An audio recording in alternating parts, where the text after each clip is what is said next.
Welcome to only IAS. स्वागत है आप सभी लोगों का प्रीलिम बूस्टर न्यूज डिस्कशन में। आज है 18 जनवरी 2021। तो आइए देख लेते हैं ऐसे कौन से इंपॉर्टेंट आर्टिकल्स हैं जो आज हम कवर करने वाले हैं। हमारा पहला आर्टिकल जलीकट्टू के बारे में है। जलीकट्टू एक प्रकार का बुल टेमिंग स्पोर्ट है। टेम का मतलब होता है कंट्रोल करना, वश में करना। जलीकट्टू ये जो वर्ड है इसका मतलब होता है सिल्वर या गोल्ड के कॉइन्स को बुल के सींगों से बांध दिया जाता था प्राइज मनी के तौर पे। अब इस गेम में होता ये था कि एक व्यक्ति को उस बुल को कंट्रोल करना होता था। अगर वो उस बुल को कंट्रोल कर लेता है तो वो प्राइज मनी उसकी हो जाएगी। अगर वो कंट्रोल नहीं कर पाता है तो जो बुल ओनर है उसे विजेता माना जाएगा, उसे प्राइज मनी मिल जाएगी। तो इस प्रकार का ये खेल हुआ करता था। अभी भी इसे खेला जाता है कई सारे तमिलनाडु के हिस्सों में। असेंबली पोल्स के दौरान जलीकट्टू और पोंगल फेस्टिवल काफ़ी ज़्यादा हाईलाइटेड रहा, इसी वजह से ये न्यूज़ में भी देखा गया। ये बुल टेमिंग स्पोर्ट जो है ये कई सारे एरियाज़ में काफ़ी ज़्यादा पॉपुलर है। मदुरई, तिरुचिरापल्ली, थेनी, पुदुकोट्टई, डिंडीगुल डिस्ट्रिक्ट्स, इस पूरे एरिया को जलीकट्टू बेल्ट के नाम से भी पुकारा जाता है क्योंकि यहाँ पर ये स्पोर्ट काफ़ी ज़्यादा पॉपुलर है। जनवरी के दूसरे सप्ताह में इसे खेला जाता है। पोंगल जो फेस्टिवल होता है उसी के दौरान ये खेल भी आयोजित किया जाता है। अब यहाँ पर देखिए जो परंपरा है ये 2000 साल पुरानी है। It is a kind of competitive sport जहाँ पर बुल ओनर्स ऑनर किए जाते हैं। इससे एक फ़ायदा ये होता है कि जो अच्छी क्वालिटी के बुल होते हैं उन्हें प्रिजर्व किया जाता है। एक तो वो कंपटीशन में पार्टिसिपेट करते हैं, एट द सेम टाइम उनका इस्तेमाल मेटिंग के लिए किया जाता है, प्रजनन करवाने के लिए किया जाता है। वायलेंट स्पोर्ट है क्योंकि इसमें बुल नाराज होता है तो कई बार जो उसे कंट्रोल करने की, टेम करने की कोशिश कर रहा होता है उसे घायल भी कर देता है। अब इसमें देखिए कई तरीके की जो क्रुएलिटी है वो भी देखने को मिलती है। मतलब ये स्पोर्ट ज़्यादा इंटरेस्टिंग बन जाए, ज़्यादा खतरनाक बन जाए, इसलिए कई बार जो बुल है उसकी आंखों में मिर्च डाल दी जाती थी। अभी भी कई बार ऐसे केसेस देखे जाते हैं, या कई बार उनकी पिटाई की जाती है ताकि वो नाराज़ हो जाएं, गुस्से में हो जाएं और ये जो स्पोर्ट है वो ज़्यादा इंटरेस्टिंग बन जाए। इस चीज़ को लेकर कई बार विवाद भी उठा।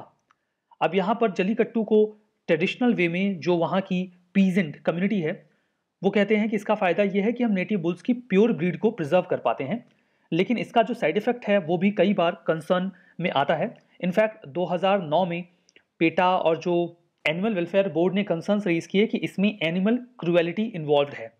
इनफैक्ट रिपोर्ट्स के मुताबिक 2010 से 14 के बीच में लगभग 17 लोगों की इस गेम के दौरान मौत हुई और 1100 लोग इंजर्ड हुए। सुप्रीम कोर्ट ने एनिमल क्रूएलिटी के ग्राउंड पर 2014 में इसे बैन भी कर दिया, लेकिन जिन जगहों पर इस गेम को, इस स्पोर्ट को परफॉर्म किया जाता है उन्होंने इसे अपने कल्चर में एक हिंड्रांस मानते हुए कॉन्ट्रप्रटेशंस डाले और अभी एक कॉन्स्टिट्यूशनल बेंच इस पूरे मुद्दे को सुन रही है। यहाँ पर जो हमारा अगला आर्टिकल है वो गवी गंगाधरेश्वर टेम्पल के बारे में है। देखिए गवी गंगाधरेश्वर टेम्पल जो है ये अभी काफ़ी ज़्यादा न्यूज़ में रहा है एक स्पेसिफिक रीज़न की वजह से। ये टेम्पल कर्नाटका के बेंगलुरु में है, काफ़ी पॉपुलर है एक स्पेसिफिक पर्पज़ से, बिकॉज इस मंदिर के अंदर जो शिवलिंग है वहाँ पर मकर संक्रांति के दिन साल में सिर्फ एक बार कुछ समय के लिए सूर्य की किरणें पड़ती हैं और ऐसा माना जाता है कि सूर्य की किरणें पड़ने के बाद जब हट जाती हैं तो सूर्य दक्षिणायन से उत्तरायण जा चुका है। अब काफ़ी ज़्यादा इसलिए ये अच्छा ओकेशन हो जाता है। बहुत सारे लोग इस इवेंट को देखने के लिए वहाँ पर उपस्थित होते हैं। पूजा भी होती है इस स्पेशल ओकेशन पे।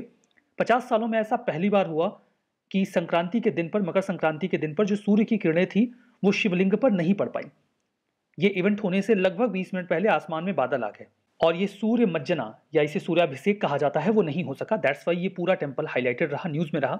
देखिए जो टेम्पल है गवी गंगाधरेश्वर, इसका मतलब इसकी टोपोग्राफी और मैथोलॉजी दोनों से है। गवी का मतलब केव होता है। ये एक रॉक कट आर्किटेक्चर है, एक चट्टान को काटकर पूरा मंदिर बनाया गया है। और गंगाधरेश्वर भगवान शिव का ही एक दूसरा नाम है जिनके सिर पर गंगा निवास करती हैं। इस्टेब्लिशमेंट की बात करें तो 16वीं सेंचुरी में केम्पेगौड़ा वन, जो कि विजयनगर एम्पायर का एक फ्यूडल लॉर्ड हुआ करता था, उसने इस मंदिर को बनवाया था। और वही जो बेंगलुरु सिटी है उसका फाउंडर भी वो केम्पेगौड़ा वन ही, उसके फाउंडर भी माने जाते हैं। आर्किटेक्चरल फीचर की बात करें तो सेलेस्टियल ओरिएंटेड आर्किटेक्चर है। इस बात का बखूबी ध्यान रखा गया है कि सूर्य की किरणें मकर संक्रांति के दिन शिवलिंग पर जरूर पड़ें, जिसे सूर्य मज्जना या सूर्याभिषेक कहा जाता है। सूर्य मज्जना या सूर्याभिषेक में सूर्य की किरणें इस मंदिर की खिड़कियों से होते हुए जो नंदी होते हैं उनके सींगों के बीच में से गुजरते हुए शिवलिंग पर कुछ समय के लिए पड़ती है। यहाँ पर आपको दो मोनोथिस्टिक स्ट्रक्चर्स भी मिलेंगे, सूर्यपाना और चंद्रपाना।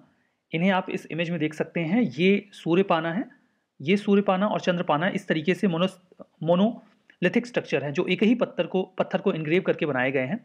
एट द सेम टाइम यहाँ पर आपको इन पर इनग्राविंग मिलेगी 2 सिटिंग बुल्स की, 2 बुल्स बैठे हुए हैं, एक तरीके का डिस्क इस पूरे पिलर के ऊपर आपको देखने को मिलता है। आप इमेज में भी इस डिस्क को देख सकते हैं।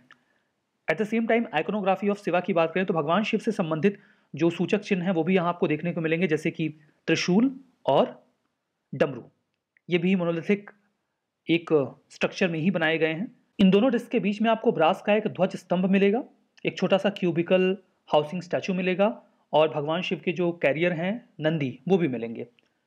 गवि गंगाधरेश्वर टेम्पल के बारे में बात करें तो केम्पेगौड़ा वन ने इस पूरे टेम्पल को बनाया था, जो कि विजयनगर एम्पायर के एक फ्यूडल लॉर्ड थे, सामंत थे। 1537 में उन्होंने बेंगलुरु सिटी को भी फाउंड किया, ऐसी मान्यता है। कई सारी लेक्स जिन्हें केरस कहा जाता है उसे भी वहाँ बनवाया गया है इरीगेशन पर्पज से। कुछ और इंपॉर्टेंट साइट्स जो कर्नाटका में है, दोज आर बाशव कल्याण, हम्पी जो कि वर्ल्ड हेरिटेज साइट भी है, बादामी और ऐहोल। जो हमारा अगला आर्टिकल है वो grid connected rooftop solar scheme के बारे में है। अब यहाँ पर हाल ही ministry of new and renewable energy ने क्वेश्चन किया कंज्यूमर्स को कि कई सारे सोलर कंपनी जैसा क्लेम कर रही हैं कि वो ऑथराइज्ड वेंडर्स हैं गवर्नमेंट की ओर से, जो हमारी छतों पर आकर सोलर पैनल्स लगा रहे हैं और उसे ग्रिड से कनेक्ट कर देते हैं। इसमें जब तक सोलर पैनल में लाइट जो जनरेट हुई है बैटरी में वो है तब तक आप उसे यूज़ करते हैं, जब वो लाइट खत्म हो जाती है तो आप ग्रिड की लाइट इस्तेमाल कर सकते हैं। इस तरीके का यह पूरा मैकेनिज्म है। एक्चुअली ये मैकेनिज्म, ये इनिशिएटिव है ministry of new and renewable energy का, grid connected rooftop solar scheme. Solar power का यहाँ इस्तेमाल किया जाता है, इसके लिए सोलर पैनल्स को घरों की छतों पर इंस्टॉल कर दिया जाता है। इससे ऑब्जेक्टिव ये है कि 40,000 मेगावाट एनर्जी हमें प्रोड्यूस करनी है 2022 तक। अब ये वर्क कैसे करता है, इसमें एक्चुअली में सब्सिडी दी जाती है। अगर 3 किलोवाट तक का कोई इंस्टॉलेशन लगा रहा है तो 40% खर्चा सरकार वहन करती है। 3 किलोवाट से 10 किलोवाट तक का जो खर्चा है उसमें 20% सरकार वहन करती है। लेकिन इसकी इम्प्लीमेंटेशन की अथॉरिटी केवल स्टेट डिस्कॉम को है, जो इलेक्ट्रिसिटी डिस्ट्रीब्यूशन कंपनीज हैं केवल उन्हें, और वो भी अपने वेंडर्स चूज करते हैं बिडिंग के जरिए। वो वेंडर्स ही जाके इस स्कीम के तहत जो सोलर पैनल्स हैं वो इंस्टॉल कर सकते हैं। लेकिन कई सारी कंपनीज ये कहकर कि हम ऑथोराइज्ड वेंडर्स हैं, ये सोलर पैनल्स इंस्टॉल कर रहे हैं, जो कि गलत है। सब्सिडी जो है वो केवल रेसिडेंशियल सेक्टर के लिए ही अवेलेबल है, कमर्शियल पर्पज से आप इसका इस्तेमाल नहीं कर सकते। और जब ये पूरा मैकेनिज्म इंस्टॉल किया जाएगा तो इसमें पीवी मॉड्यूल्स और सेल्स वही लगाए जाएंगे जिसे भारत में ही प्रोड्यूस किया गया हो। जो डिस्कॉम कंपनीज हैं उन्हें उनके परफॉर्मेंस के बेस पर इंसेंटिव भी दिया जाएगा कि उन्होंने पिछले साल की तुलना में इस साल कितना ज़्यादा इंस्टॉलेशन इंश्योर किया है। जो हमारा अगला आर्टिकल है वो ओपन स्काईज ट्रीटी के बारे में है। हाल ही में रशिया ने अनाउंस किया कि वो ओपन स्काईज ट्रीटी से बाहर निकल जाएगा। यूनाइटेड स्टेट्स ने नवंबर 2020 में ही खुद को इस ओपन स्काईज ट्रीटी से बाहर कर लिया था, ये कहते हुए कि रशिया इस ट्रीटी का वायलेशन कर रहा है। और अभी रशिया का ये मानना है कि जब एक इंपॉर्टेंट पार्टी यानी कि यूएसए इसका हिस्सा नहीं है तो उनके हिस्सा बने रहने का कोई मतलब नहीं है। अभी ओपन स्काईज ट्रीटी है क्या? अब देखिए, इस अनाउंसमेंट के बाद अभी 6 महीने का पूरा प्रोसीजर कंप्लीट करना होगा, उसके बाद ही रशिया इस ओपन स्काईज ट्रीटी से बाहर जा सकेगा। इसका बैकग्राउंड देखिए, आप कोल्ड वॉर से ट्रेस कर सकते हैं।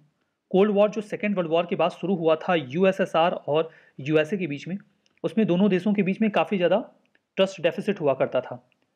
कॉन्फिडेंस बिल्डिंग मेजर के तौर पर दोनों देश एक मैकेनिज्म डेवलप करते हैं और कई सारी पार्टीज इसमें इन्वॉल्व होती हैं, कई सारे देश शामिल होते हैं, जिसमें सभी देश एक दूसरे को अलाउ करते हैं कि अगर हमारे देश में आप एक सर्टेन पाथ से गुजरते हुए हमारे देश की जो भी एक्टिविटीज़ हैं उन्हें ऑब्जर्व करना चाहते हैं तो कर सकते हैं। It is a kind of allowed spying, मतलब हम आपको अलाउ कर रहे हैं कि आप आके हमारे देश में जासूसी कर लीजिए। आप जासूसी करने का मैकेनिज्म अभी हम समझेंगे। 1992 में इस ट्रीटी को साइन किया गया था। कोल्ड वॉर के खत्म होने के बाद, जब तक कोल्ड वॉर था तब तक तो बात नहीं बन पाई थी। जनवरी 1, 2002 से ये इम्प्लीमेंट किया गया। कॉन्फिडेंस बिल्डिंग मेजर है ताकि एक दूसरे के बीच में ट्रस्ट बना रहे कि हम कुछ ऐसा नहीं कर रहे हैं जिससे आपके हितों को नुकसान होगा। इस ट्रीटी के तहत एक देश जो दूसरा देश है उस पर स्पाइंग कर सकता है। जो देश अलाउ करेगा कि आप आइए हमारे यहाँ स्पाइंग कर लीजिए, हमको गलत नहीं कर रहे हैं, उसे आप होस्ट नेशन या होस्ट कंट्री कह सकते हैं।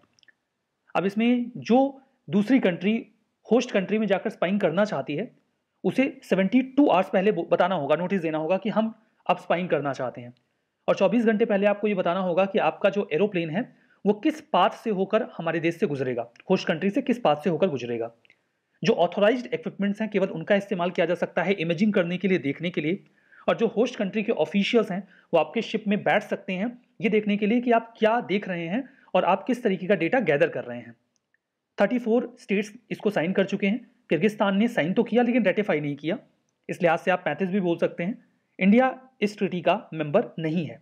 तो अभी यूएसए तो निकल ही चुका है, होपफुली रशिया भी 6 महीने बाद उसने अनाउंस कर दिया है तो बाहर हो ही जाएगा। इम्प्लीमेंटेशन देखिए ओपन स्काइज कंसल्टेटिव कमीशन के माध्यम से किया जा रहा था इस ट्रीटी का, जिसमें सभी जो स्टेट पार्टीज थी उनके मेंबर्स जाते थे और इस ट्रीटी को इम्प्लीमेंट करने का जो भी प्रयास है उसे इंश्योर करते थे। अगला जो आर्टिकल है वो एडेप्टेशन गैप रिपोर्ट 2020 के बारे में है। हाल ही में यूनाइटेड नेशंस एनवायरमेंट प्रोग्राम ने एडेप्टेशन गैप रिपोर्ट 2020 रिलीज किया, जहां पर यह कहा गया कि annual cost of adaptation climate change को लेकर 2050 तक 4 गुना बढ़ जाएगा। एडेप्टेशन का मतलब क्या होता है? क्लाइमेट चेंज बदल रहा है, एक्सट्रीम इवेंट्स देखने को मिल रहे हैं। ऐसी कंडीशन में क्या हम अपने आप को इतना बेहतर बना रहे हैं कि हम इस बदलती हुई सिचुएशन के हिसाब से खुद को ढाल सकें? एडेप्टेशन का मतलब होता है एडजस्टमेंट। ये नेचर भी करती है, ह्यूमन बीइंग भी करते हैं। दोनों तरीके का एडेप्टेशन हो सकता है। अगर निगेटिव है तो हम उसके निगेटिव इफेक्ट्स को मॉडरेट कर लेते हैं खुद को एडाप्ट करके। अगर वो पॉजिटिव है तो हम उसके पॉजिटिव्स का ज़्यादा इस्तेमाल करते हैं एडाप्ट करके। ये की पिलर रहा Paris agreement on climate change का। लाइक एग्जाम्पल के तौर पे गर्मी बहुत ज़्यादा बढ़ रही है तो आपकी बॉडी उस गर्मी को सहने की क्षमता बढ़ा ले, या हम कुछ ऐसे टेक्नोलॉजिकल एडवांसमेंट कर लें कि हम गर्मी से बच सकें। इसी को आप एडाप्टेशन कह सकते हैं। इसमें देखिए हम बात कर रहे थे पेरिस क्लाइमेट चेंज को लेकर जो एग्रीमेंट हुआ था पेरिस में, यहाँ पर सभी कंट्रीज और कम्युनिटीज़ को ये इंश्योर करना था ताकि हम ह्यूमन बीइंग की वल्नरेबिलिटी को कम कर सकें, जो क्लाइमेट चेंज हो रहा है उसके इम्पैक्ट को मॉडरेट करके कम करके। इसमें देखिए प्रिलिमिनरी फ्रेमवर्क तैयार किया गया था कि हम एडाप्टेशन गैप को कैसे मेजर करेंगे, यानी कि जो बदलाव हो रहे हैं उनको मैनेज करने के लिए, एडाप्ट करने के लिए हमें क्या करना है और हम क्या कर रहे हैं। इसके बीच का जो गैप है इसे ही एडाप्टेशन गैप कहा जाता है। इसमें 3 डायमेंशंस हैं। एक तो फंडिंग गैप, कितना पैसा चाहिए इस गैप को फिलफिल करने के लिए। टेक्नोलॉजी गैप, कितनी टेक्नोलॉजी चाहिए इस गैप को फिलफिल करने के लिए। और नॉलेज गैप, कितनी जानकारी चाहिए। तो फंडिंग, टेक्नोलॉजी एंड नॉलेज तीनों रिक्वायर्ड है। अब देखिए जो ओवरऑल फाइंडिंग्स इस रिपोर्ट में निकल के आई वो ये थी कि हालांकि कंट्रीज प्लानिंग बहुत बढ़िया कर रहे हैं एडाप्टेशन गैप को फुलफिल करने के लिए, बट पैसे की कमी पड़ रही है। इसी वजह से हम बढ़िया तरीके से एडाप्टेशन का काम नहीं कर पा रहे हैं। यूनाइटेड नेशंस एनवायरमेंट प्रोग्राम के बारे में बात करते हैं। ये एक ग्लोबल एनवायरमेंटल अथॉरिटी है जिसे 5 जून 1972 को स्टैब्लिश किया गया था। ये ग्लोबल एनवायरमेंटल एजेंडा तैयार करते हैं, स्टैंडर्ड्स बनाते हैं कि एनवायरमेंट को हमें कैसे प्रिजर्व करना है यूनाइटेड नेशंस के सिस्टम के भीतर रहते हुए ही, और एनवायरमेंट को प्रोटेक्ट करने को लेकर ये एडवोकेसी करते हैं, आर्गुमेंट्स रखते हैं। कई तरीके के रिपोर्ट्स आते हैं यूएनईपी के द्वारा। 2000 emission gap report, global environment outlook, frontiers और invest into healthy planet. Major campaigns इनके हैं beat pollution, UN 75, world environment day जो कि 5 जून को ही सेलिब्रेट किया जाता है, वाइल्ड फॉर लाइफ। इनका हेडक्वार्टर नैरोबी केन्या में है। कई सारे और इनिशिएटिव्स लिए गए हैं क्लाइमेट चेंज को काउंटर करने के लिए। नेशनल क्लीन एयर प्रोग्राम 2019 के जनवरी में आया था। 5 साल का एक्शन प्लान है कि हम 20 से 30% जो PM10 और PM 2.5 है उसे कम करेंगे। बेस ईयर 2017 का रहेगा। National solar mission, Jawaharlal Nehru national solar mission 2009 में आया था। इसमें ग्रिड पैरिटी का ऑब्जेक्टिव है। ग्रिड पैरिटी का मतलब ये होता है कि हम कोल को जलाकर बिजली पैदा कर रहे हैं तो हम 2022 तक उतने ही कॉस्ट पर किसी अल्टरनेटिव मेथड के माध्यम से बिजली पैदा करेंगे। वो सोलर एनर्जी हो सकती है, विंड एनर्जी हो सकती है। इसे ही ग्रिड पैरिटी कहा जाता है। उद्देश्य यह है कि सोलर एनर्जी को हम इंक्रीज करेंगे। एक इनिशिएटिव और ये है कि भारत स्टेज 4 से हम सीधा भारत स्टेज 6 पर चले गए, जबकि ये जो इम्प्लीमेंटेशन है ये हमने 1 अप्रैल 2020 से ही कर दिया। हमें ये 2024 से करना था ताकि जो व्हीकल्स हैं वो कम पोल्यूशन फैलाएं।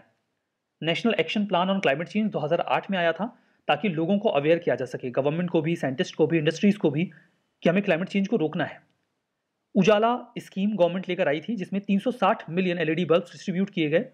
फायदा ये हुआ कि 47 बिलियन यूनिट इलेक्ट्रिसिटी का कंजप्शन पर ईयर कम हो गया है और 38 मिलियन टन जो CO2 पर ईयर एमिट होता था वो भी कम हो गया है। तो कई सारे फायदे हो रहे हैं सरकार के इनिशिएटिव्स के माध्यम से। कुछ स्टेटमेंट हैं, आप ट्रू एंड फॉल्स बताइए। गवी गंगाधरेश्वर टेम्पल बेंगलुरु में लोकेटेड है, कर्नाटका में। 16th सेंचुरी में केम्पेगौड़ा वन ने बनवाया था। Adaptation gap report world meteorological organisation release करता है। Grid connected rooftop solar system, 40% subsidy first 3 kilowatt के लिए और 20% सब्सिडी 3 किलोवाट से 10 किलोवाट के लिए। जलीकट्टू एक बुल टेमिंग स्पोर्ट है कर्नाटका का। तो बताइए यहाँ पर कौन सा स्टेटमेंट सही है, कौन सा गलत है। इस सेशन में हम यहीं पर रुकेंगे। इस पूरे सेशन की PDF आपको ओनली एज के टेलीग्राम चैनल पे अवेलेबल मिलेगी, जहां से आप उसे डाउनलोड कर सकते हैं। इस सेशन में बस इतना ही। Thank you very much.